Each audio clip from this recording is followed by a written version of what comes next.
Doctor Abhinaya. இப்போ thyroid அப்படிங்கிறது எல்லாருக்கும் என்னன்னு தெரியும். ஸோ தைராய்டில் வந்து 2 வகையாக இருக்குது. Hyper thyroidism, hypothyroidism. லெவல் அதிகமாக இருக்கிறது, லெவல் கம்மியாக இருக்கிறத வச்சு நம்ம எந்த வகையான தைராய்டு அப்படின்னு சொல்லி முடிவு பண்ணலாம்.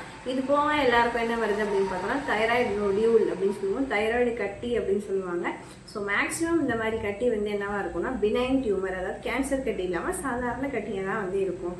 ஸோ இந்த மாதிரி கட்டிக்கு இனிஷியலாக என்ன பண்ணுவாங்க அப்படின்னு பார்த்தோம்னா எஃப்என்ஏசி அப்படிங்கிற டெஸ்ட், அதாவது நீடில் வச்சு யூஸ் பண்ணுற டெஸ்ட் ஒன்று எஃப்என்ஏசி அப்படிங்கிற டெஸ்ட் வந்து எடுப்பாங்க.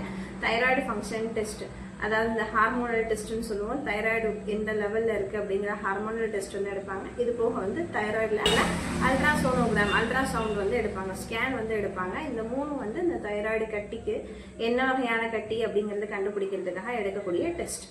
தைராய்டு நொடியூல் வந்து இருக்க எல்லாருக்குமே சிம்டம்ஸ் வந்து அறிகுறிகள் வந்து இருக்குமா அப்படின்னா சில பேருக்கு வந்து இருக்காது, சில பேருக்கு வந்து இருக்கும்.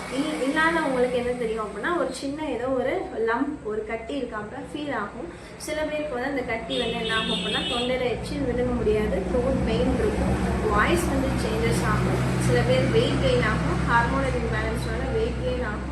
அது போக ஆன்சைட்டி வந்து வரும். இந்த மாதிரி சிம்டம்ஸ் வந்து இருக்கும். ஸோ சிம்டம் ரிலேட்டடாகவும் வந்து நம்ம வந்து ட்ரீட்மெண்ட் வந்து